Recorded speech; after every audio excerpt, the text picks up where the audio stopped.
हाँ, तो कल की क्लास में आपने जो पढ़ा फटाफट थोड़ा सा रिवाइज करा देते हैं, ठीक है? कुछ लोग एब्सेंट भी थे। तो कल की क्लास में बेसिकली हमने एथिक्स की फिर से शुरुआत की थी डेफिनेशन से। एथिक्स के बारे में जो कल एब्सेंट थे वो भी जानते हैं कि एथिक्स क्या है, जो एक ऐसा सब्जेक्ट है, एक ऐसा नॉर्मेटिव सब्जेक्ट है जो हमें बताता है कि हमें क्या करना चाहिए, क्या सही है, क्या गलत है, राइट? लेकिन ये एक सोशल सिस्टम के तौर पे काम कैसे कर रहा है? हमने तो कह दिया कि ठीक है, एथिक्स हमें बता रहा है कि सही क्या है, गलत क्या है। कैसे बता रहा है? मेथड क्या है, प्रोसेस क्या है? तो उसका प्रोसेस ये है कि वो एक टूल की तरह काम करता है और हमें एक प्रोसेस के तहत, एक मेथड के तहत रास्ता दिखाता है। फॉर एग्जांपल, हमारा समाज है ना, जो सोसाइटी हमारी है, ये सोसाइटी कल ही बताया गया था, ये सोसाइटी बहुत सारे छोटे छोटे सब सिस्टम से मिलके बनी। जैसे हमारी बॉडी, और बॉडी में ढेर सारे ऑर्गन्स, वो ऑर्गन्स इकट्ठा हुए अपना अपना फंक्शन कर रहे हैं, इस वजह से हमारी बॉडी भी काम कर रही है, बॉडी का वजूद है। ऐसे ही हमारी जो सोसाइटी है, समाज है, छोटे छोटे सब सिस्टम से या ऑर्गन से मिल के बनी है, और वो सब सिस्टम इकट्ठे आ रहे हैं ना, तब हमारा समाज बन रहा है। उसमें हम क्या क्या बताए थे? पॉलिटिकल सिस्टम है, पॉलिटिक्स है, समाज का हिस्सा है। पॉलिटिक्स को निकाल देंगे समाज नहीं चलेगा। रिलीजन है, रिलीजन निकाल दीजिए समाज से, समाज नहीं चलेगा। इकोनॉमी है, इकोनॉमिकल सिस्टम को निकाल दीजिए, बिना पैसे के, बिना खरीद फरोख्त के समाज चलेगा? नहीं चलेगा। तो ये सारे सब सिस्टम मिलके एक बड़े सिस्टम का निर्माण कर रहे हैं, जिसको हम लोग क्या कहते हैं? सोसाइटी या समाज। अब इन सारे सब सिस्टम को कंट्रोल करने के लिए आता है एथिक्स। जैसे कि हमारे सारे ऑर्गन्स या हमारे पूरे वजूद को, पूरी बॉडी को कंट्रोल करने के लिए कौन आ गया? हमारा दिमाग, हमारे न्यूरॉन्स या हमारा न्यूरोलॉजिकल सिस्टम। वैसे ही एथिक्स भी एंट्री मारेगा कि हम इस पूरे समाज को कंट्रोल करेंगे। अज्यूम करिए कि हमारे समाज में पॉलिटिकल सिस्टम बना दिया गया कि हाँ, एक जो है मेंबर चुन के आएगा, एक सभासद चुन के आएगा, या एक एमपी चुन के आएगा, एक एमएलए चुन के आएगा। वो एमपी एमएलए करप्शन न करे, उसके लिए कौन हमें गाइडलाइंस देगा? एथिक्स। हमने इकोनॉमिक सिस्टम बना दिया, सारा खरीद फरोख्त हो रहा है, सप्लाई जो है चेन पूरी अच्छी तरीके से चल रही है, सामान आ रहे हैं, बिक रहे हैं। एक दुकानदार 5 रुपये का सामान 75 रुपये का नहीं बेचेगा, ये कौन तय करेगा? एथिक्स तय करेगा। हमने एजुकेशनल सिस्टम बना दिया, जो हमारे समाज का हिस्सा है, वो एजुकेशनल सिस्टम बच्चों को सही शिक्षा देगा। वो सही शिक्षा असल में होगी कैसी, ये कौन डिसाइड करेगा? एथिक्स डिसाइड करेगा, है ना? तो इन सारे छोटे छोटे सब सिस्टम से जो हमारा पूरा एक बड़ा सिस्टम यानी कि समाज बन रहा है, उसको कंट्रोल अल्टीमेटली कौन कर रहा है? हमारा एथिक्स कर रहा है। और वो एथिक्स कैसे बेसिकली कंट्रोल कर रहा है? वो हमें बताता है, यानी कि इंसानों को बताता है जो उस सोसाइटी और समाज में रहने वाले हैं, कि देखो भैया, ये वैल्यूज़, ये नॉर्म्स या कंडक्ट तुम अगर अपने अंदर लाओगे तो तुम्हारा किरदार चमकेगा। और जब तुम्हारा किरदार चमकेगा तो तुम पॉलिटिक्स में जाओ, इकोनॉमिक्स में जाओ, या स्कूल खोल के बैठो, या एक धर्म के मानने वाले ही क्यों ना हो, सही गलत का फ़र्क करना सीख जाओगे। समझ में आई बात? इसलिए वैल्यूज़ हमारे किरदार का, हमारे बिहेवियर का फाउंडेशन होंगे। और ये क्या है? स्टेबल होता है, स्थिर होता है, और एब्स्ट्रैक्ट होता है, जो दिखाई नहीं देगा। हमको दिखाई देने के लिए या उस वैल्यू को दिखाने के लिए किसी न किसी चीज़ का सहारा लेना पड़ेगा। हम किसी से कहते हैं कि अरे हम तुम्हारा बहुत सपोर्ट करते हैं, तुम्हारे साथ हमेशा रहेंगे, हर परेशानी में, हर सुख दुख में। कहने से हो जाएगा? करके दिखाओ। कोई कहेगा कि हम आपसे बहुत प्यार करते हैं, 7 जन्म तक साथ रहेंगे, चाँद तारे तोड़ कर ले आएंगे। ठीक है, प्यार करके दिखाओ, कहने से क्या होगा? ये सारी चीज़ें क्या है? एब्स्ट्रैक्ट हैं, उसको कॉन्क्रीट फॉर्म में आपको दिखाना पड़ेगा। अगर कॉन्क्रीट फॉर्म में हम नहीं दिखा पा रहे हैं तो वो वैल्यू का कोई मतलब नहीं है। हम कहेंगे हमारे अंदर डिसिप्लिन बहुत है, 4 बजे की टाइम है, आ रहे हैं 5 बजे, नहीं दिख रही ना। कॉन्क्रीट फॉर्म में कैसे वो दिखाई देगी? 4 बजे की टाइम है, 3:55 पे पहुँच गए, कॉन्क्रीट हो गया, क्योंकि हमने वहाँ पे पहुँच के दिखाया, सिर्फ कहा नहीं। इसी तरीके से वैल्यूज़ से इंसान की पहचान हो पाती है, क्योंकि हम इवैल्यूएट कर पाएंगे उस इंसान को। 4 बजे नहीं पहुंचा, 5 बजे पहुंचा, तो इवैल्यूएशन हो जाएगा ना, उस इंसान को जज कर सकते हैं कि नहीं आदमी सही नहीं है, जितने बजे बुलाया जाए उससे लेट आएगा। जैसे सालिम अंसारी हैं, फेमस है किस चीज़ के लिए कि जितने बजे बुलाया जाता है 5 मिनट पहले पहुंच जाता है। 50 अच्छी बुरी चीज़ें इंसान के अंदर हो, लेकिन उस एक अच्छी चीज़ के लिए लोग उनको अप्रिशिएट करेंगे। और वो एक चीज़ क्या है, वो बेसिकली वैल्यू ही तो है। अगेन प्रूफ किया जा सकता है कि हाँ वैल्यू ही हमारे किरदार को चमकाएगी या जो है बर्बाद करेगी। समझ में आ गई बात? यही कल पढ़ाया गया था, मतलब थोड़ा डिटेल में पढ़ाया गया था। और लास्ट में क्या बताया गया था कि अगर वैल्यूज़ ही सब कुछ हैं तो हर इंसान की या हर समाज की वैल्यू अलग अलग क्यों है? अगर हम कह रहे हैं कि एथिक्स हमारे समाज को अच्छा या बुरा बना रहा है, सही और गलत का रास्ता दिखा रहा है, तो यहाँ मऊ में एथिक्स अलग तरीके से बिहेव क्यों कर रहा है और आजमगढ़ में अलग क्यों बिहेव कर रहा है? एक यहाँ पे मुसलमान फैमिली में अलग एथिक्स बिहेव कर रहा है, वहाँ पे एक हिंदू फैमिली है उसके वहाँ एथिक्स अलग तरीके से बिहेव कर रहा है। ये वैल्यूज़ का डिफ्रेंसिएशन क्यों हो रहा है? क्यों वैल्यूज़ अलग अलग जगह पे अलग अलग हैं, ये समझने की बात है। तो आज हम लोग यही देखेंगे। कोई बात जो है, कोई डाउट है यहाँ तक? है? नहीं है? तो देखिए टाइप्स ऑफ वैल्यूज़ समझिए कि क्यों अलग अलग, मतलब कैसी अलग अलग वैल्यूज़ होती हैं। तो कुछ वैल्यूज़ जो होती हैं वो होती हैं कल्चरल वैल्यूज़, जो हमारे कल्चर से आती हैं। जैसे कि हर कल्चर, हर ट्रेडिशन क्या कहता है कि अपने माँ बाप की इज्जत करो।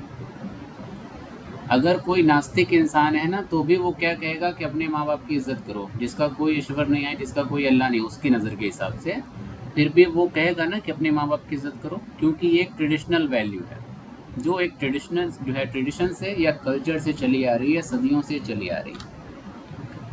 ऐसे ही कुछ होती हैं पैरोकियल वैल्यूज़। पैरोकियल वैल्यूज़ क्या होती हैं? वो वैल्यूज़ जो दुनिया के किसी खास कोने में, किसी खास जगह पे, किसी खास कल्चर में मानी जाती हैं। कल एग्जाम्पल जैसे हम बताए थे कि अफ्रीका की एक जनजाति है मसाई जनजाति। मसाई जनजाति क्या करती है कि बैल, गाय, भैंसों की गर्दन में छेद करके उनका खून पीते हैं। वहाँ पे कोई मेहमान भी आएगा तो उनका जल्दी से एक भैंस के गले में कुछ डालेंगे, खून निकालेंगे और निकाल के मग्गा में निकाल के पियेंगे उसको। ठीक है? वो भी मग्गा इसलिए बोले कि बड़ा बड़ा बर्तन होता है, ठीक है, कॉफ़ी मग नहीं होता है। और या तो बड़ी बड़ी बाल्टी होती है, ऐसे पूरा उठा के पियेंगे, या कई तो ऐसे होते हैं जो डायरेक्ट गर्दन में मुंह लगा के भी पीते हैं, चूस चूस के। तो ये क्या है? उनकी वैल्यू है ना। हमारे यहाँ क्या इसको अच्छा माना जाएगा? नहीं माना जाएगा। तो ये दुनिया के कुछ क्षेत्रों में ऐसी चीज़ें दिखाई देती हैं। वैसे ही हम बताए थे कि एंशिएंट ग्रीक कल्चर में ऐसा होता था कि मेहमान आएंगे तो मेहमान के ऊपर थूकना होता था। जो नहीं थूकेगा इसका मतलब अच्छा इंसान नहीं, अपने मेहमान की इज्जत नहीं कर रहा है। और हम यहाँ पे थूक दें तो बवाल हो जाएगा। ये भी क्या है? कुछ ही क्षेत्र में लिमिटेड है। इसी तरीके से ग्रीक में ही एक और कल्चर था, कोई मेहमान अगर हमारे घर पे आए, मतलब उनके घर पे कोई मेहमान जाता था, तो मेहमान को वो लोग अपनी बीवी सौंपते थे एक रात के लिए। अगर नहीं सौंपा किसी ने तो इसका मतलब वो अच्छी मेहमान नवाजी नहीं कर रहा। ये भी क्या है? उनकी वैल्यूज़ है, लेकिन क्या है? संकीर्ण है, दुनिया के किसी खास इलाके तक ही सीमित है। इसी तरीके से तीसरी वैल्यू होती है, वो आती है रिलीजन से, धर्म से। जैसे कि इस्लाम में क्या बोला गया? ज़कात, चैरिटी करना, दान पुण्य करना हर मुसलमान का फ़र्ज़ है। या इस्लामी क्या, हर धर्म में दान पुण्य को एक अच्छी वैल्यू माना गया, अच्छा मूल्य माना गया। हर धर्म में कंपैशन, दया को एक अच्छा मूल्य माना गया। हर धर्म में भाईचारे को महत्व दिया गया। ठीक है? ये सारी चीज़ें कहाँ से आ रही हैं? रिलीजन से आ रही हैं। इसी तरीके से गोत्र, हिंदुज़म में आता है ना गोत्र, जैसे कि वर्ण आते हैं और वर्णों में फिर गोत्र बांटा जाता है ताकि एक गोत्र के लोग शादी ना करें। ये वैल्यू कहाँ से आ रही है? धर्म से आ रही है। जैसे कि इस्लाम में ये है कि कज़न की शादी हो सकती है, ये बात बताइए सबको, यानी कि खून का अगर रिश्ता नहीं है तो शादियाँ हो सकती हैं। हिंदुज़म में क्या है कि कज़न से शादी नहीं हो सकती। बात यहीं तक नहीं रुकती, वो ये कहते हैं कि अगर 400 साल पहले भी अगर वो ख़ानदान जुड़ा होगा ना तो भी शादी नहीं होगी। 2000 साल पहले भी अगर वो जुड़ा होगा, पीछे जाते रहिए तो भी शादी नहीं हो सकती। जो 2000 साल पीछे जाके ख़ानदान का पूरा वंशावली निकालते हैं वही बेसिकली होता है गोत्र। वो थोड़ा सा इसको भी समझ लीजिए, ज़रूरत नहीं है बट जनरल नॉलेज के लिए, कि 500 ईसा पूर्व के आसपास या 500 1000 ईसा पूर्व के बीच में क्या हुआ कि जो आर्य थे ना, बेसिकली जो हिंदू धर्म के मानने वाले लोग थे वो सब इकट्ठे पहले रहते थे। बड़ी बड़ी फैमिली रहती थी, 200 400 मेंबर इकट्ठे एक ही फैमिली में रहते थे। बाद में धीरे धीरे लोग एडवांस होते गए और वो घर धीरे धीरे बंटने लगे। जिस फैमिली में 500 लोग इकट्ठे रहते थे, दादा परदादा और सबके बच्चे बच्ची पोता पोती सब इकट्ठे रहते थे, वो परिवार अब क्या होने लगा, धीरे धीरे बंटने लगा और इधर उधर शिफ्ट होना शुरू हो गया। तो शिफ्ट होना शुरू हो गया तो उनको अपना परिवार का वंश दिखाना था ना कि हम इसी से बिलोंग करते हैं। रहने तो लगे अलग अलग जगह, लेकिन बिलोंग एक ही जगह से कर रहे थे। तो इसी तरीके से वो पूरे भारत में अलग अलग कोने में फैल गए, लेकिन कोई ना कोई किसी न किसी फैमिली से बिलोंग कर रहा था, उसी को बना दिया गया गोत्र। अब इसीलिए शादी के टाइम पे, प्रेजेंट टाइम में गोत्र चेक किया जाता है कि अगर सेम गोत्र है ना तो इसका मतलब 1000 साल पहले 500 साल पहले वो एक ही फैमिली के रहे होंगे। तो अगर एक ही फैमिली के रहे होंगे तब शादी नहीं होगी। इस हद तक देखा जाता है। तो ये क्या है, बेसिकली वैल्यू है, और ये वैल्यू कहाँ से आ रही है, धर्म से आ रही है। इसी तरीके से कुछ वैल्यूज़ क्या होती हैं, यूनिवर्सल होती हैं, जो हर जगह अप्लाई होती है। जैसे कि हर कोई इंसानियत दिखाए। इंसानियत एक ऐसी वैल्यू है, दुनिया के किसी भी कोने में जाइए सेम रहेगी, किसी भी मज़हब या धर्म में जाइए सेम रहेगी। ऐसे ही शांति, शांति क्या है, एक वैल्यू है। कोई भी दुनिया में ऐसा मज़हब, ऐसी जगह, ऐसा देश नहीं मिलेगा जो कहेगा नहीं शांति नहीं चाहिए, मतलब जिसके अंदर इंसानियत हो बेसिकली। तो शांति क्या है, एक यूनिवर्सल वैल्यू है। भाईचारा, ब्रदरहुड क्या है, एक यूनिवर्सल वैल्यू है। तो सोर्स के हिसाब से ये 4 तरीके की वैल्यूज़ होती हैं। कोई दिक्कत? ठीक है। इम्पोर्टेंस के हिसाब से अगर देखा जाए तो 2 वैल्यूज़ होती हैं, एक होती है मेजर वैल्यू और एक होती है माइनर वैल्यू। अब इन 2 वैल्यूज़ को देखिए, पढ़ने से आपको फ़ायदा क्या होगा कि आपको अंदाज़ा हो जाएगा। कभी कभी कॉन्फ्लिक्ट आता है ना ज़िंदगी में, संघर्ष आता है रिश्तों को लेकर या किसी भी चीज़ को लेकर, तो वो चुनाव हम नहीं कर पाते। तो अगर हम अपनी मेजर वैल्यूज़ और माइनर वैल्यूज़ को समझ जाएं कि कौन सी वैल्यू बड़ी है, कौन सी वैल्यू छोटी है, तो उसके हिसाब से फैसला भी आसानी से हो सकता है। मेजर वैल्यूज़ बेसिकली क्या होती हैं, फाउंडेशनल वैल्यूज़ होती हैं। जितनी भी बड़ी बड़ी वैल्यू आप गिन पाएँ अपनी उंगलियों पे, जैसे कि प्यार करना, लव, क्या है, मेजर वैल्यू है, फाउंडेशनल वैल्यू है। ट्रुथ, सच्चाई या ऑनेस्टी एक फाउंडेशनल वैल्यू है, मेजर वैल्यू है। न्याय, जस्टिस एक मेजर वैल्यू, ठीक है। माइनर वैल्यूज़ क्या हो जाएंगी, जैसे कि पंक्चुअलिटी माइनर है, डिसिप्लिन माइनर है, पोलाइटनेस माइनर है। क्यों माइनर है, जैसे कि पंक्चुअलिटी या डिसिप्लिन की हम बात कर रहे हैं, वो पंक्चुअलिटी और डिसिप्लिन तब आएगी जब इंसान के अंदर ट्रुथफुलनेस है। ये बात बताएं ना, ट्रुथफुलनेस मेजर वैल्यू है। पंक्चुअलिटी अगर इंसान के अंदर नहीं है तो हम उस इंसान को बुरा नहीं कह सकते। अगर किसी इंसान के अंदर डिसिप्लिन नहीं है तो उस इंसान के किरदार को हम बुरा नहीं कह सकते। लेकिन अगर उस इंसान के अंदर ट्रुथफुलनेस नहीं है तो डेफिनेटली हम उस इंसान को बुरा कह सकते हैं।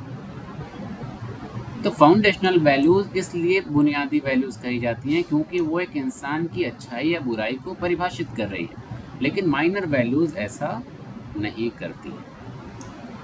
समझ में आई बात? एग्जाम्पल के तौर पे, अब कॉन्फ्लिक्ट अगर एक सिचुएशन हम दें तो कॉन्फ्लिक्ट क्या होगा, ज़ूम करिए कि आप अपने दोस्त का वेट कर रहे हैं, दोस्त 1 घंटा नहीं आया, आप रोड पे गर्मी में खड़े होकर इंतज़ार कर रहे थे। डिसिप्लिन की कमी है ना। लेकिन कुछ लोग क्या करेंगे, इसी 1 घंटे के इंतज़ार की वजह से दिमाग इतना ख़राब कर लेंगे कि रिश्ता ख़त्म कर लेंगे। तो एक माइनर सी वैल्यू के लिए पूरे इंसान को गलत मानना और गलत मान के रिश्ता ख़त्म कर लेना सही नहीं। ये तब समझ में आएगा जब हम अपनी वैल्यूज़ को पहचानेंगे कि कौन सी वैल्यू बड़ी है, कौन सी वैल्यू छोटी है। समझ में आ रही बात? इसके अलावा हायरार्की भी बनती है वैल्यूज़ की, वो भी बता देंगे किसी दिन। इसके अलावा अगर एप्लीकेशन के हिसाब से कहा जाए, प्रयोग के हिसाब से वैल्यूज़ की बात की जाए, तो वो वैल्यूज़ जो हमारे व्यवसाय में काम आती है वो प्रोफेशनल वैल्यू होती है। जैसे कि एनोनिमिटी। एनोनिमिटी क्या है? एक तरीके से कहिए कि नाम छुपाने की वैल्यू होती है। हिंदी में आई थिंक इसको पता नहीं क्या कहते हैं, हिंदी का बड़ा झोल रहता है। बहरहाल जैसे आईएएस ऑफिसर होता है ना, आईएएस ऑफिसर हो गए या किसी कोर्ट के जज हो गए, तो उनको ये वैल्यू का पालन करना होता है। एनोनिमिटी कैसे पालन करना होता है? सरकार कहेगी या यूपीएससी कहता है कि आईएएस अगर आपने कोई काम किया है, कोई बड़ा काम कर दिया, बड़ा तीर मार दिया, तो ये नहीं कि हम मीडिया को बुलाओ और सिंघम बन के जो है अपना सीना चौड़ा करके दिखाते रहो। अगर आप एसपी हैं तो ये नहीं कि जो है घसीटते हुए रोड पर से किसी क्रिमिनल को लेके जा रहे हो और पूरे शहर को एक मैसेज दे रहे हो कि हाँ बाहुबली हम ही हैं और कोई मेरे सामने गलत नहीं कर सकता। ये सब नेम फेम नहीं चाहिए। आपकी जो भी ड्यूटी है वो गुपचुप आप अपना काम करेंगे, ना उसका कोई मीडिया में प्रचार प्रसार होगा, ना आप हीरोगिरी दिखाएंगे। इसीलिए आपने एक केस सुना होगा, न्यूज़ सुनी होगी कि एक आईएएस था, खूब जो है पोज वोज डालता था, फ़ोटो बढ़िया बढ़िया इंस्टाग्राम पे मॉडलिंग करता रहता था, गाड़ी के साथ, तो कभी वर्दी के साथ, तो कभी ऐसे तो कभी वैसे। उस पर केस हो गया। क्यों? क्योंकि वो एनोनिमिटी का पालन नहीं कर रहा था, वो अपने आप को दिखा रहा था ज़रूरत से ज़्यादा। ऐसे एक और आईपीएस हैं, यूट्यूब पे आपने देखा होगा, पतली सी आवाज़ है और पल्लव करके कुछ उनका नाम है। तो किसी को भी पकड़ेंगे ना, 15 ठो माइक लगाएंगे वायरलेस वाला और फिर एक्टिंग करवाएंगे, चलो बताओ कैसे करते थे, कैसे लूटते थे, कैसे फ्रॉड करते थे, फिर वहीं कॉल करेंगे और वो बैठ के बतियाते रहेंगे। ये क्या है?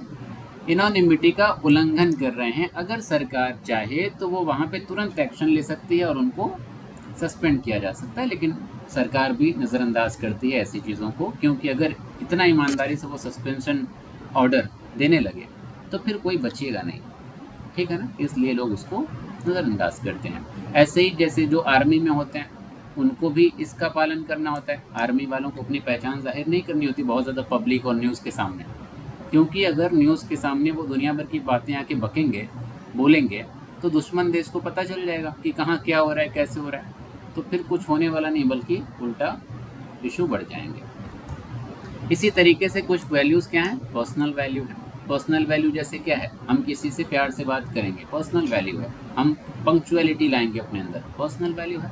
सेल्फ डिसिप्लिन लाएंगे, पर्सनल वैल्यू है।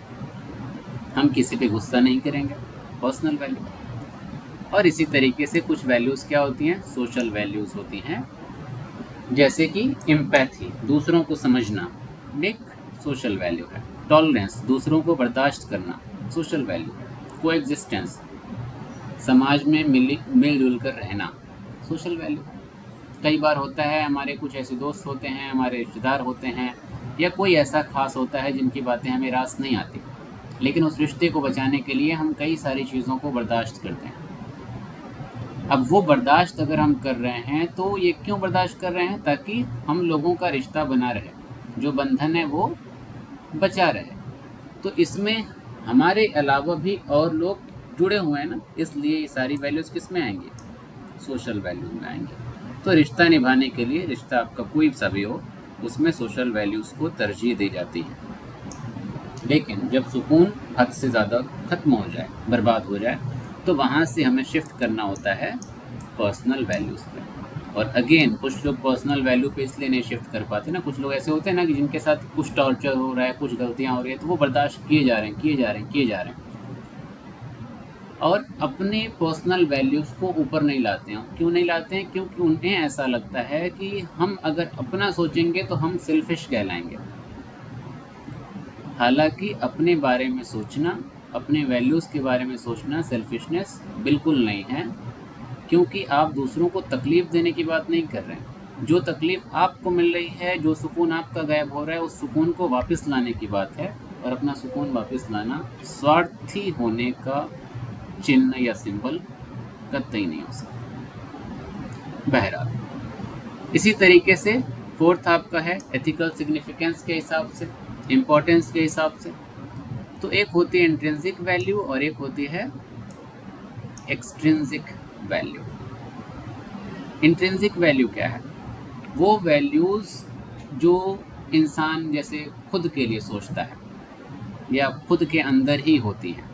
एग्जाम्पल के तौर पे हैप्पीनेस, ब्लिस, लव, पीस, या मेंटल पीस, ये सारी चीज़ें क्या हैं, हमारे ही जिस्म के अंदर, हमारे ही दिमाग के अंदर होती हैं और टर्मिनल वैल्यूज़ के तौर पे काम करती हैं। अगर इंसान के अंदर ये वैल्यूज़ हैं ना, तो उसे किसी और वैल्यू की ज़रूरत नहीं है।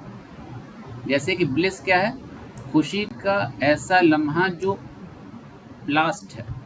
जैसे कुछ मौलवी मौलाना होते हैं ना, बहुत ज़हीन है, या कुछ संत होते हैं जो हिमालय पे बैठे होते हैं, उनको किसी भी तरीके का दुख नहीं होता है, उनके लिए कोई मोह माया है ही नहीं, वो एकदम सुकून से अपने आध्यात्म से या अपनी इबादत में इतना जुड़े हुए हैं कि उसी से सारी खुशियाँ प्राप्त हो रही हैं। उस वैल्यू के बाद किसी और वैल्यू की ज़रूरत है ही नहीं।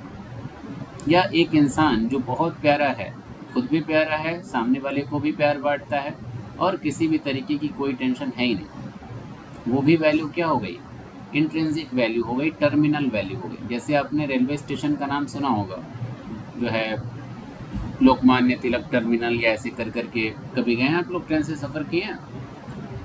तो कुछ स्टेशन के आगे टर्मिनल शब्द का इस्तेमाल करते हैं। इसका मतलब क्या होता है कि वो स्टेशन ख़त्म है, वहाँ से उससे आगे ट्रेन नहीं जाएगी। अब इंजन जो है अपना रूट चेंज करेगा, दूसरी साइड आके लगेगा, गाड़ी वापस जाएगी, अंत होता है। तो जो भी वैल्यूज़ अंत होती हैं ना, उसके बाद किसी वैल्यू की ज़रूरत नहीं है, उन सारी वैल्यू को बोलते हैं टर्मिनल वैल्यू।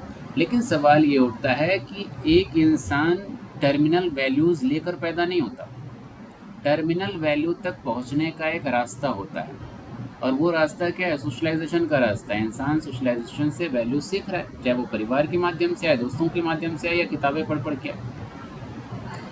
तो जिन वैल्यूज़ का सहारा लेकर इंसान टर्मिनल वैल्यूज़ तक पहुंचता है, वो वैल्यूज़ आपकी कहलाएंगी एक्सट्रिंसिक वैल्यूज़ या इंस्ट्रूमेंटल वैल्यूज़। हिंदी में बोलेंगे साधनात्मक मूल्य, यानी कि साधन है। किस चीज़ का साधन है? टर्मिनल वैल्यूज़ तक पहुंचने का साधन है। यानी कि अगर हम कह रहे हैं कि हमको एक ज़हनी सुकून चाहिए, एक ऐसा सुकून जिसमें कोई डिस्टर्बेंस ना हो, किसी तरीके की कोई खिचपिच ना हो, कोई नेगेटिविटी ना हो, कोई नेगेटिव इंसान हमारे आसपास ना हो, सुकून की जो ज़िंदगी होती है ना, एकदम ऐसा सुकून जिसके बाद कोई दुख रियलाइज़ ही ना हो। अब ऐसी वैल्यू अगर हमारे अंदर चाहिए तो जाहिर सी बात है, उसके लिए हमको 50 वैल्यूज़ फॉलो करनी पड़ेंगी। 50 वैल्यू कौन सी फॉलो करनी पड़ेंगी? जैसे कि टॉलरेंस, इंस्ट्रूमेंटल वैल्यू। अगर हम सुकून चाहते हैं तो अज्यूम करिए कि हमसे आगे किसी ने बदतमीज़ी की, हमारे साथ किसी ने गलत किया, टॉलरेंस है ही नहीं हमारे अंदर, पेशेंस है ही नहीं हमारे अंदर, तो हम तो चिल्ला उठेंगे, हम तो भड़क जाएंगे।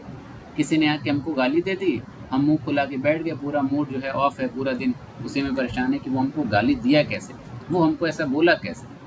तो जब ऐसा बोला कैसे, गाली दिया कैसे लेके बैठे हैं, तो किस दुनिया में टर्मिनल वैल्यू आएगी? कहीं नहीं आएगी। तो ज़रूरी क्या है कि हम पहले छोटी छोटी वैल्यूज़ को अपने अंदर लाएं, पेशेंस लाएं। किसी ने कुछ बोल दिया, ठीक है, कोई दिक्कत नहीं है। ऐसे ही गौतम बुद्ध जो है, नाम सुने हैं आप लोग? गौतम बुद्ध जो है ऐसे ही प्रवचन देते रहते थे। तो एक बार एक गांव में गए, और गांव में जैसे ही एंटर किया, अपने शिष्य लोगों के साथ जा रहे थे, बेसिकली प्रवचन देते रहते थे।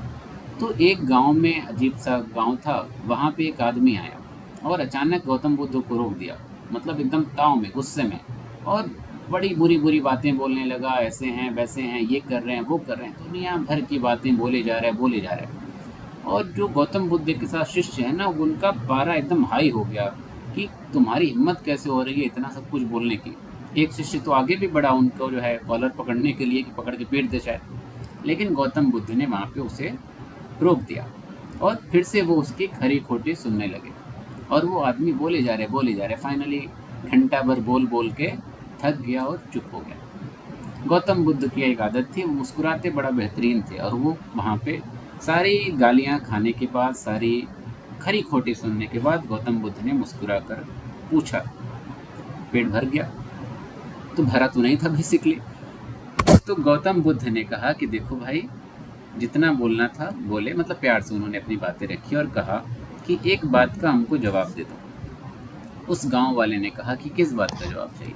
तो गौतम बुद्ध ने कहा कि एक आदमी मेरे पास आया था, बड़े ढेर सारे तोहफे लेकर आया था, अच्छे अच्छे तोहफे थे, अच्छे अच्छे गिफ्ट थे, लेकिन मैंने उससे गिफ्ट लिया नहीं, कोई भी तोहफा मैंने लिया ही नहीं।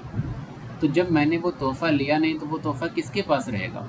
तो उस गांव वाले ने कहा जाहिर सी बात है, जो तोहफा दे रहा था उसी के पास बचा रहेगा, क्योंकि आपने तो लिया ही नहीं। तो उन्होंने कहा कि जो गालियां तुम अभी बके हो ना, उस गालियों को भी मैंने लिया ही नहीं। अब जब लिए नहीं हैं तो इसका मतलब जितनी भी गालियां तुमने दी हैं वो गालियां तुम्हारे पास ही हैं। और समझ में आ गई ना बात? यानी कि वो गालियां बेसिकली वो खुद के लिए दे रहा है। गई। बहरहाल,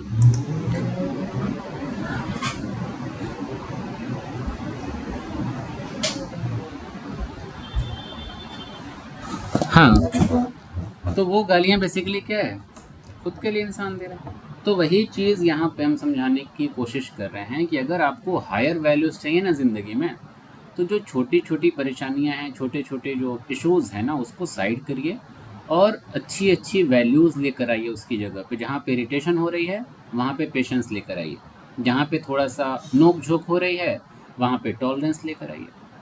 जब इस तरीके से आप छोटी छोटी वैल्यूज़ यानी कि साधनात्मक मूल्यों को अपने अंदर लेकर आएंगे, ढालेंगे ना, तो फिर टर्मिनल वैल्यूज़ हमारे अंदर आएंगी।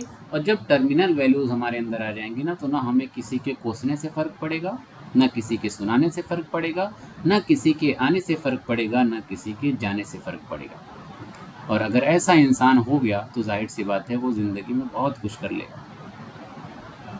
समझ में आ रही है बात? कितने लोग हैं यहाँ पे जिन्हें किसी के कुछ कह देने से फ़र्क पड़ता है?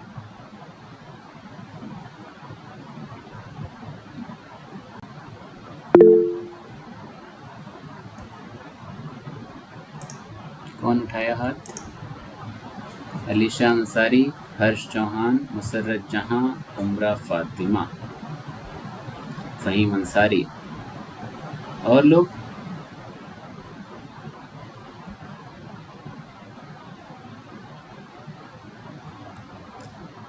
इसका मतलब बाकी सब लोग मैच्योर हैं, है ना? अच्छी बात है, इतनी मैच्योरिटी होनी चाहिए। अच्छा, एक चीज़ ये भी है, हमारे समाज में एक बड़ी बुरी धारणा है कि जो इंसान थोड़ा मैच्योर हो जाता है या चीज़ों का फ़ैसला लॉजिकली लेने लगता है, जैसे कि अज़्यूम करिए कि एक कहानी बताते हैं, वो भी बढ़िया कहानी है। एक जैसे दो दोस्त थे, ठीक है? अब दोनों इमोशनली बहुत ज़्यादा एक दूसरे से अटैच्ड, इतना अटैच्ड कि सारा सुख दुख बांटते हैं। एक दोस्त कुछ ज़्यादा ही सेंसिटिव था नहीं बल्कि थी। वो चाहती थी कि अपने उसकी जो दूसरी दोस्त है ना, वो उसके हर सुख दुख में साथ दे। बुरी बात नहीं है, साथ देना चाहिए। लेकिन उसकी एक आदत थी, वो ये कि जितना भी सुख दुख है उसमें साथ इस तरीके से इंसान दे कि अगर दुख है भी तो हमको बताने की ज़रूरत ना पड़े और वो सामने वाला समझ जाए। और अगर सामने वाला नहीं समझा तो उस पर लड़ाई। लड़ाई क्यों? कि कैसी दोस्ती है या कैसा रिलेशन है कि तुम्हें एहसास भी नहीं हो रहा है उसका। तो इस वजह से खटपट होती थी, दिक्कत जो है क्रिएट होती थी। अब एक मैच्योर इंसान है, वो क्या कहेगा कि जिसका दुख है, रे भाई खुल के इंसान बता दो कि हाँ ये दुख है। सामने वाले से ये एक्सपेक्ट क्यों करना है कि नहीं वो चेहरा देख के पूरा दुख पकड़ ले या पढ़ ले? ज़रूरी नहीं है ना। जब अगर आप परेशान हैं 4 बात, तो सामने वाला भी परेशान हो सकता है 4 बात में। अब जब इंसान स्ट्रेस में है, खुद परेशान है, तो वो दूसरों का दुख कहाँ से पढ़ने जाएगा? और कई बार होता है कि दुख है नहीं तो भी इंसान समझ नहीं पाता है। तो ऐसे लोगों को लोग कोसना शुरू कर देते हैं कि नहीं रिश्ते में कुछ कमी है, या जो है तुम दोस्ती के लायक ही नहीं हो, वगैरह वगैरह, और इस तरीके से कॉन्फ्लिक्ट बढ़ता है और बाद में दोस्ती ख़त्म हो जाती है। तो ये जो दोस्ती की कहानी सुनाए ना, तो वो भी लगभग वैसी ही थी। और अब इस टाइम पता नहीं कैसी है उन लोग की दोस्ती, ये हमको एग्जैक्ट नहीं पता है, बट ये इश्यूज़ बहुत ज़्यादा वहाँ पे आ रहे थे। तो ये सारा कनेक्शन वही समझ का है और मैच्योरिटी का है। कहने का यहाँ पे कहानी सुनाने का मेन मकसद ये था कि जब इंसान बहुत ज़्यादा मैच्योर हो जाता है ना, तो सामने वाला उनको गलत समझने लगता है कि हाँ वो रिश्ता निभाना नहीं चाहता, या उसको फीलिंग्स की नहीं पड़ी है, या पत्थर दिल हो गया इंसान। इसी बात का एग्जाम्पल ले लीजिए कि अगर हम कह रहे हैं, मान लीजिए अगर मेरे साथ ऐसा हो रहा है और हम आपसे कह रहे हैं कि नहीं, हम अगर नहीं समझ पा रहे हैं तो तुम्हारा काम है कि तुम खुल के बताओ, तो इंसान इस पर मुंह फुला लेगा, जबकि लॉजिकली मेरी बात सही है ना कि अरे भाई दुख है तो खुल के बता दो, ये क्यों उम्मीद पालनी है कि नहीं तुम चेहरा ही पढ़ो और पढ़ के खुद जानो और आके जो है थपथपा दो पीठ, गलत बात है। तो ये सारा खेल मैच्योरिटी से जुड़ा होता है। और पर्सनल लाइफ में मेरे साथ भी ऐसा बहुत होता है, थोड़ा सा लॉजिक का अगर हम इस्तेमाल कर देते हैं ना, लोगों के मुंह फूल जाते हैं भटूरे की तरह, और पत्थर दिल तो ये तो फलाना तो ढिमकाना। तो ऐसी खरी खोटी सुनने में कोई बुराई नहीं है, इंसान को सुन लेना चाहिए। बहरहाल हम कहाँ थे, बात कहाँ से कहाँ चली जाती है। हाँ, तो अगर आप चाहते हैं कि बेहतर बने, वो मैच्योरिटी आए, तो मैच्योरिटी लाने का बेहतरीन तरीका पहले ये है कि इंस्ट्रूमेंटल वैल्यूज़ अपने अंदर लेकर आइए, उसके बाद टर्मिनल वैल्यूज़ आप अपने अंदर लेकर आएंगे। लेके आएंगे क्या, अगर इंस्ट्रूमेंटल वैल्यू अगर आप ला रहे हैं ना, तो टर्मिनल वैल्यूज़ की तरफ आप खुद अपने आप धीरे धीरे बढ़ने लगेंगे। और एक ख़ास बात ध्यान रखिएगा, टर्मिनल वैल्यूज़ का आ जाना भी अपने आप में ये साबित करेगा कि आपके अंदर सुपर ईगो डेवलप हो चुका है। क्यों डेवलप हो चुका है? क्योंकि टर्मिनल वैल्यू के होने का मतलब ये क्या है कि आपको अब कुछ फ़र्क पड़ नहीं रहा है, आप इतने ज़हीन हो चुके हैं और आपका जो है माइंड सब कॉन्शियस से कॉन्शियस हो चुका है। आपके पास इतनी इन्फॉर्मेशन, इतना कॉग्निशन स्टोर हो चुका है कि आप किसी भी डायलेमा में, किसी भी कॉन्फ्लिक्ट में, किसी भी तकलीफ़ में आप बैठ के 4 घंटा सोचेंगे ही नहीं। कोई प्रॉब्लम आई, 2 रास्ते हैं, झटपट आपने एक रास्ता उसमें से चुन लिया और आपको दोनों के प्रोज एंड कॉन्स भी पता हैं। ये सारी चीज़ें तभी आप कर पाएंगे जब टर्मिनल वैल्यूज़ हैं, यानी कि सुपर ईगो आपका डेवलप हो चुका होगा। इसके अलावा फंक्शन के आधार पर अगर देखा जाए तो 4 तरीके की वैल्यूज़ होती हैं, moral values, political values, economic values और एस्थेटिक वैल्यू। कुछ खास मतलब नहीं है, इसलिए इसको जो है स्किप करेंगे, क्यों टाइम वेस्ट करें आपका। और लास्ट वो है आपका एथिकल सिस्टम के हिसाब से, एक आती है डिओंटोलॉजिकल वैल्यू और एक आती है टेलियोलॉजिकल वैल्यू या कॉन्सिक्वेंशियलिस्ट वैल्यूज़। यहीं से 2 चीज़ हम समझ लेते हैं और इस 2 चीज़ से आपको भी ज़िंदगी में फ़ैसले लेने की समझ डेवलप होगी। देखिए, डिओंटोलॉजी या ड्यूटी बेस्ड एथिक्स, आवाज़ जा रही है सभी लोगों को? इसके एक फेमस फ़िलासफ़र रहे हैं इस अप्रोच के, बेसिकली जो है फ़िलासफ़ी की एक ब्रांच है ये, और इसके एक फेमस फ़िलासफ़र या बेसिकली थिंकर रहे हैं इमैनुअल कांट। कांट क्या कहते हैं? वो बात करते हैं ड्यूटी की। डिओंटोलॉजी भी बेसिकली ड्यूटी की बात करता है। जैसे कि एग्जाम्पल के तौर पे क्रिश्चियनिटी में हम जिक्र किए कल ना कि 10 कमांडमेंट्स हैं ईश्वर की तरफ से, यानी कि क्रिश्चियनिटी में क्रिश्चियंस मानते हैं कि ईसा मसीह ने 10 परम आदेश दिए हैं जो हर क्रिश्चियन को मानने हैं। समझ में आ रही बात? इसी तरीके से इस्लाम में शरीयत दे दी गई और शरीयत के हिसाब से हमें हराम और हलाल बता दिया गया। क्या इससे दाएं बाएं जा सकते हैं, या अपने से हराम को हम हलाल कह सकते हैं या हलाल को हराम कह सकते हैं? नहीं कह सकते। क्रिश्चियनिटी में क्या वो 10 कमांडमेंट को हटा के 20 कर सकते हैं या 10 को कम करके 5 कर सकते हैं? नहीं कर सकते। हिंदू धर्म में आप जाइए, उस गीता में जो बातें कही गई हैं या 4 वेद में जो बातें कही गई हैं, क्या उसको हम चेंज करके अपने मन से कुछ बना सकते हैं? नहीं बना सकते।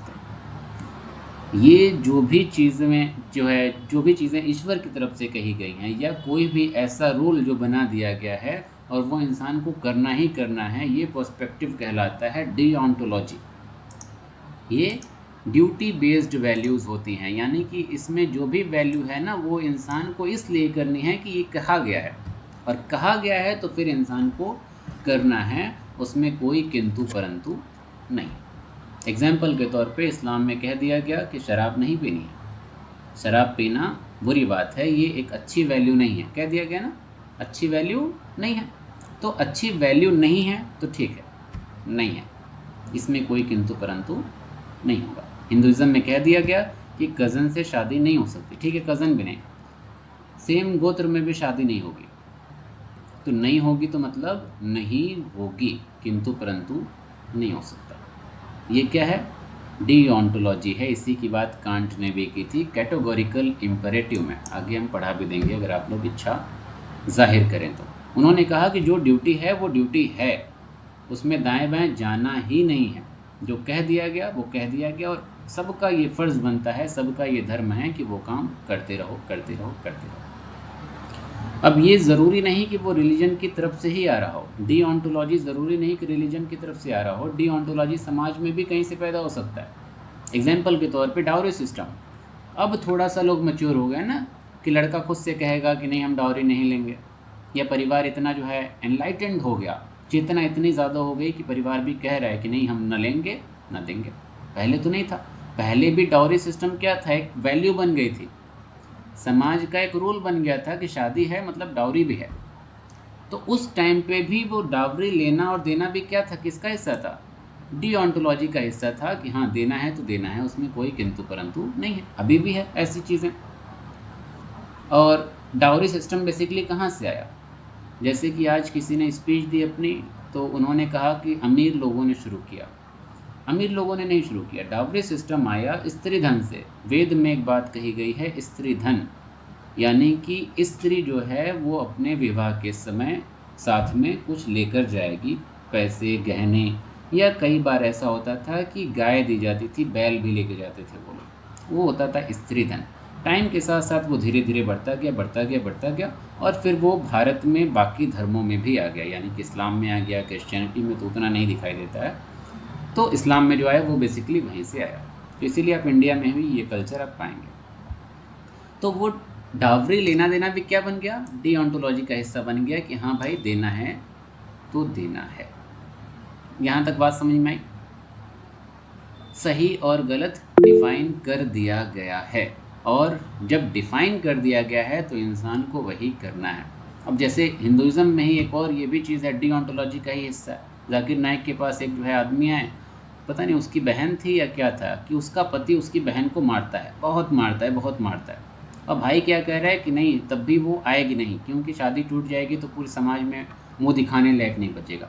जाकिर नाइक ने कहा कि ठीक है, अगर आप तलाक करवाएंगे या अलग नहीं करवाएंगे, तो अगर वो आपकी बहन को पीट पीट के मार डालेगा तब, तो वो भाई उसमें भी खुश है कि अगर वो अपने पति की मार से मर गई तो उसके लिए शायद मोक्ष होगा या कुछ ऐसा कुछ वगैरह। ये किसका हिस्सा है, डीओंटोलॉजी का हिस्सा है कि एक बार शादी के बंधन में बंध गए तो बंध गए। वो आपको जानवर की तरफ मारे पीटे कैसा भी बिहेव करे, इंसान वहीं पे रहता है। डीओंटोलॉजी हुई ना, क्योंकि समाज ने उस शादी को इतना जकड़ दिया है। जबकि शादी में हिंदुज़म में भी पहले डिवोर्स का ऑप्शन था 1500 ईसा पूर्व के आसपास, बाद में ख़त्म हो गया था, और पूरा ख़त्म ही रहा, फिर कॉन्स्टिट्यूशन बना तो अधिकार दे दिए गए कि हाँ हिंदू में भी तलाक हो सकता है, इस्लाम में भी तलाक है।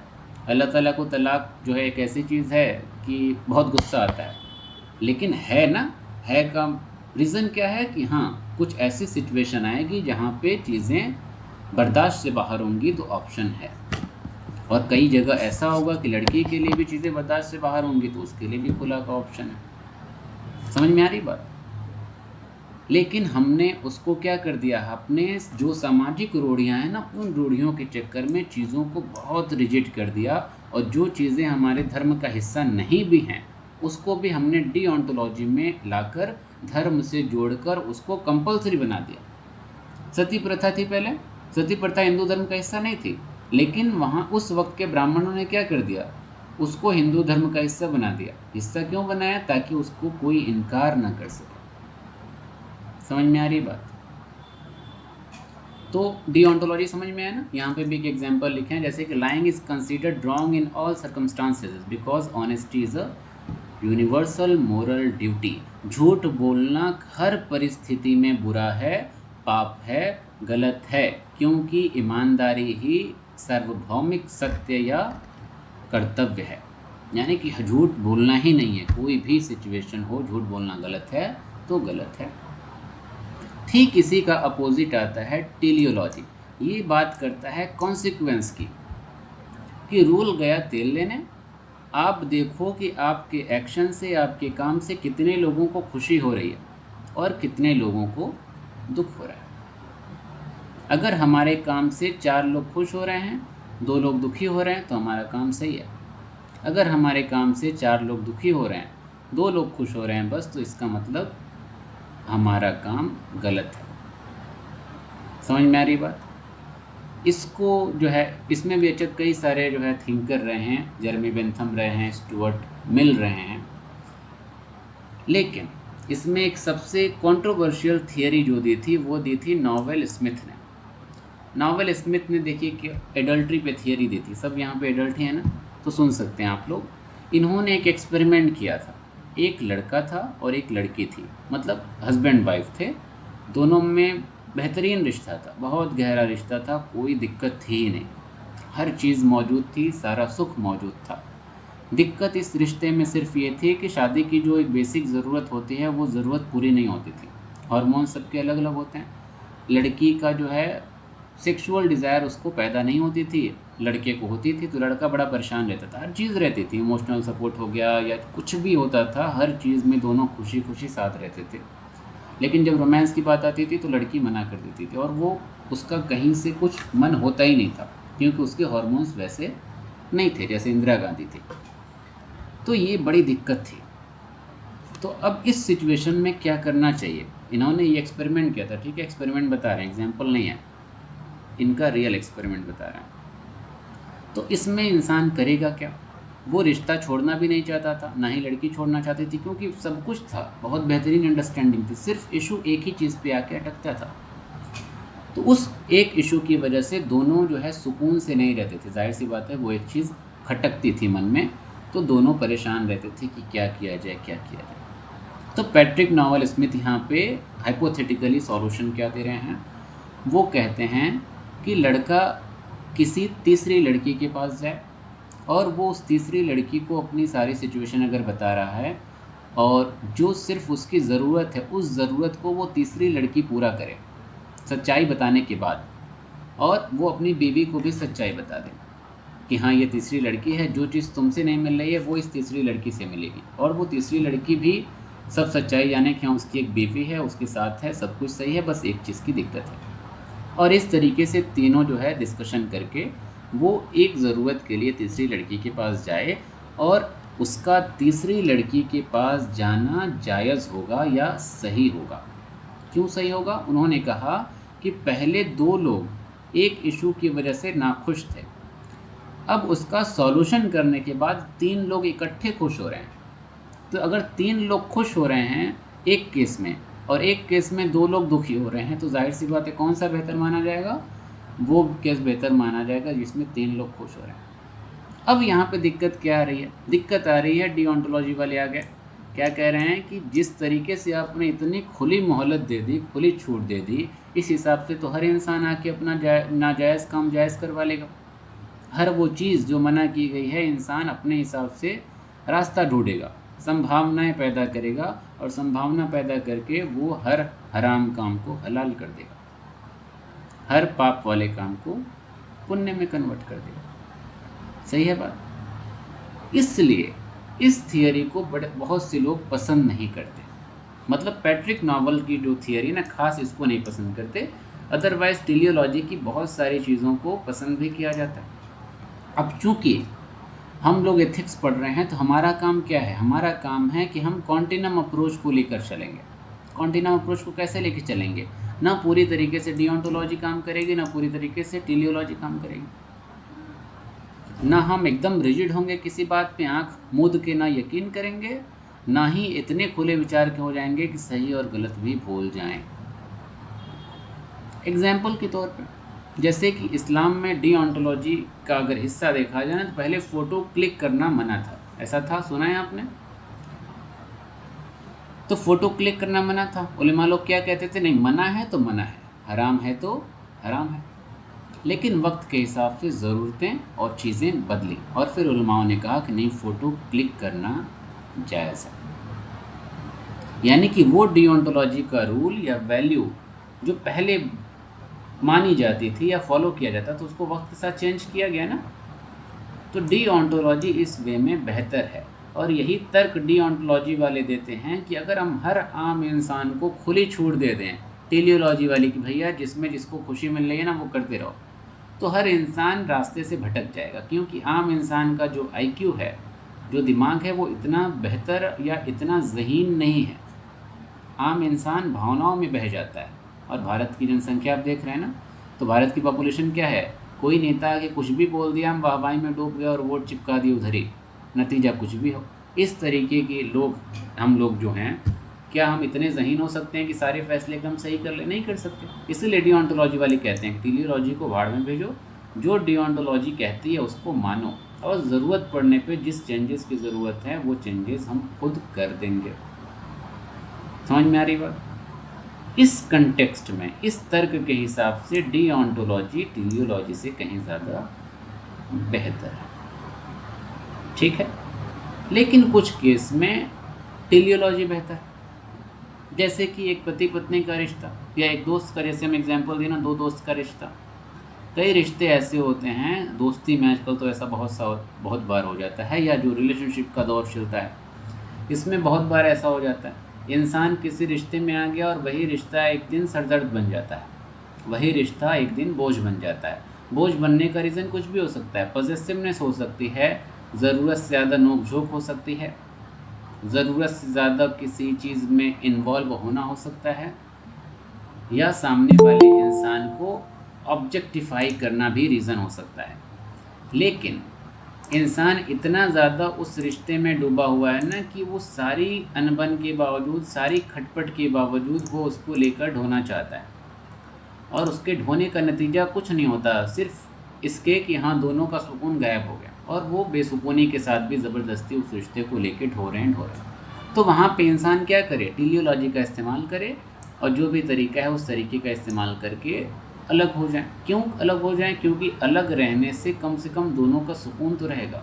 जो रिश्ता ज़बरदस्ती खींचा जा रहा है वो रिश्ता साइड करके इंसान ज़िंदगी में सुकून के साथ रहेगा, और बाकी चीज़ें जो ज़रूरी हैं ज़िंदगी पे उस पर फोकस करेगा। तो टेलियोलॉजी का भी इस्तेमाल ज़िंदगी में कई सारी जगहों पे किया जा सकता है, बशर्ते कि हम अपनी वैल्यूज़ का सही तरीके से इस्तेमाल कर रहे हों। ऐसा ना हो कि गलत जगहों पे हम इन चीज़ों का इस्तेमाल करें। तो ये हमारी चेतना पे, हमारे विजडम पे डिपेंड करता है कि हम उसका इस्तेमाल कैसे और कहाँ पे करेंगे। समझ में आ गई बात? कोई डाउट, कोई दिक्कत, परेशानी है?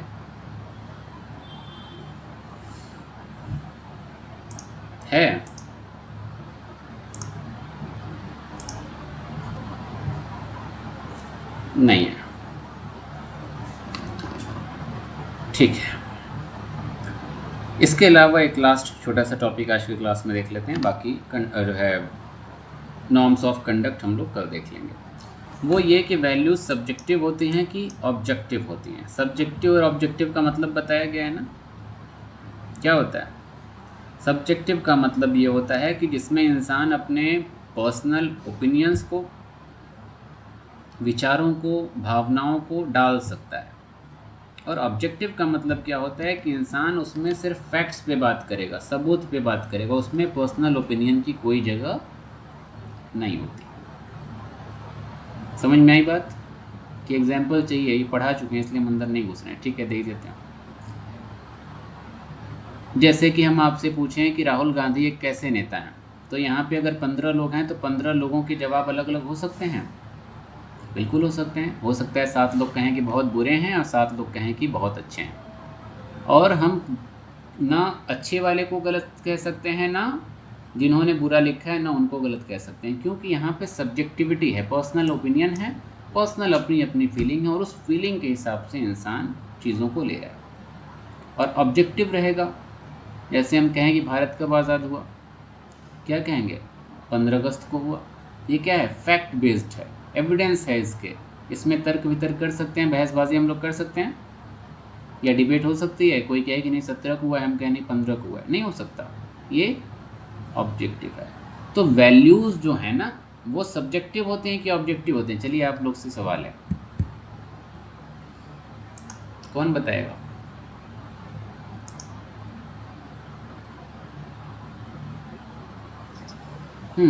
वालेकुम अस्सलाम एमडी नसीरुद्दीन, बताइए सब्जेक्टिव होती है कि ऑब्जेक्टिव? हाँ, कौन बताएगा? तेज बोलिए थोड़ा सा। ऑब्जेक्टिव सब्जेक्टिव होती है, और बाकी लोग? विचार रखें अपना जल्दी जल्दी।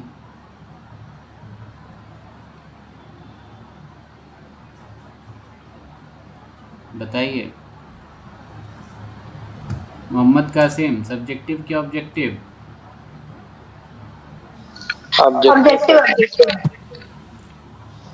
गजाला कह रही हैं ऑब्जेक्टिव, कासिम क्या कह रहे हैं? ऑब्जेक्टिव।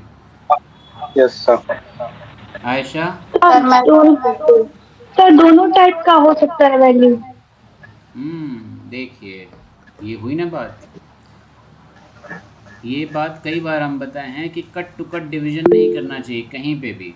हाँ देखिए नसरुद्दीन जी भी कह रहे हैं दोनों के बीच में। यही बात है ना कि हर में अच्छा और बुरा दोनों लेना होता है। किसी इंसान को हम अगर जज कर रहे हैं तो हमें उसकी अच्छाई और बुराई दोनों लेनी है ना। तो हर चीज़ के दो पहलू हैं और हमारा काम है कि हम दोनों को लेकर चलें और एक मिला जुला संतुलन अगर बन रहा है तो उसको दिखाएं, या दोनों में से एक रेशियो बनता है तो उस रेशियो को दिखाएं, जिसको हम लोग कहते हैं कॉन्टिनम अप्रोच। ये बात हम पहले भी बता चुके हैं। तो वैल्यूज़ के केस में भी यही अप्लाई होता है। कैसे अप्लाई होगा? जैसे कि मैरिज। मैरिज क्या है? शादी एक वैल्यू है ना। अब शादी, अच्छा शादी का प्रकार ले लीजिए, पॉलीगैमी और मोनोगैमी, एक विवाह और बहुविवाह। अब पॉलीगैमी की जो वैल्यू है वो इस्लाम में है, यानी कि इस्लाम में एक से ज़्यादा शादी की जा सकती है, इजाज़त है, ठीक है। मोनोगैमी हिंदुज़म में चले जाइए, वहाँ पे एक ही शादी होगी। अगर दूसरी करनी है तो पहले से डिवोर्स होना ज़रूरी है। यानी कि यहीं से सर प्रूव हो गया कि वैल्यूज़ ऑब्जेक्टिव नहीं हैं, क्या हैं? सब्जेक्टिव हैं। यहाँ पे कुछ और वैल्यू है, वहाँ पे कुछ और वैल्यू है। इंडिया में कुछ और है, सऊदी अरबिया में जाएंगे कुछ और है। इंडिया में चोरी करेंगे जेल में डाल देंगे, ईरान में चोरी करेंगे हाथ काट देंगे। अलग हुई कि नहीं हुई? जगह के हिसाब से भी अलग हुई, टाइम के हिसाब से भी अलग हुई। पहले पनिशमेंट इंडिया में दी जाती थी तो अगर शूद्रों ने कुछ पाप किया है ना, पत्थर बांध के समुद्र में डाल देते थे, नदी में डाल देते थे कि हाँ से निर्दोष होगा बच जाएगा। आज के टाइम पे ऐसा किया जाएगा? नहीं। अब कानून बराबर हो गया, टाइम के हिसाब से भी वैल्यूज़ क्या हो गई? चेंज हो गई। तो प्रूफ पहला तो यहीं पे साबित हो गया कि वैल्यूज़ सब्जेक्टिव हैं। लेकिन ऐसे कैसे सब्जेक्टिव हैं?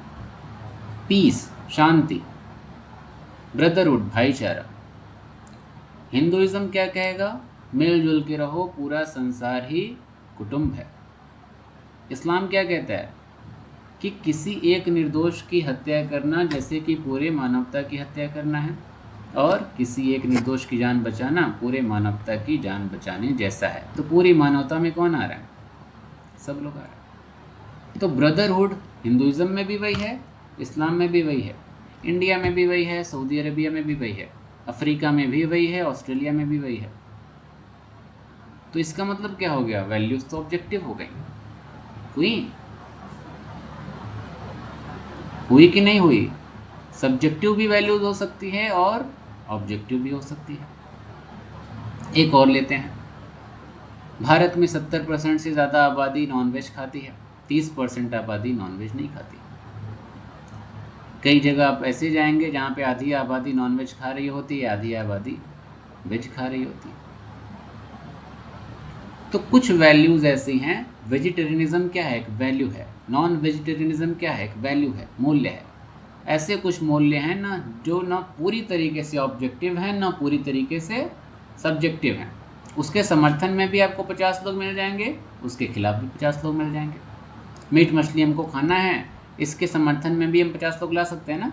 आपको नहीं खाना है, नहीं खाने के लिए भी आप 50 लोग ला सकते हैं। तो ना हम इस वैल्यू को सब्जेक्टिव कह सकते हैं पूरी तरीके से, ना ऑब्जेक्टिव कह सकते हैं।